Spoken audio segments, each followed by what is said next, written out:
هلا يا نواف، هلالي ها؟ هلالي. اكيد. ها كيف المباراة اليوم؟ خايف ولا؟ لا مو خايف. مو خايف. إيه. كم تتوقع هنا؟ 5-0 ان شاء الله. 5-0. واجد يا واجد. هذا اقصى حق الهلال. وان شاء الله بفالنا الدوري وكاس اسيا باذن الله. توقعاتك؟ توقعاتي ان شاء الله 3-0 باذن الله، ثيو يسجل او يصنع. توقع الشخصي انه تعثر للاسف.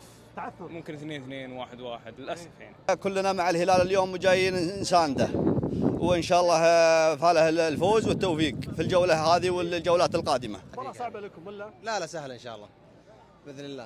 ان شاء الله 3-1 3-1 توقع. باذن الله. ان شاء الله نونيز ان شاء الله هدفين. هذا ولدك ها؟ هذا الله ولدك الله ها؟ نعم. يعطيك العافية. شو اسمك؟ وسام. قول لي شنو توقعك اليوم؟ اتوقع لمرتدة لونيز. بمنتدى. اي اوكي. مرتدة. إيه. وباذن الله نفوز 4. سالم يسجل جول و3 اهداف لونيز. توقعك اليوم؟ يعني يمكن 0-0 أو 1-0 حق الهلال.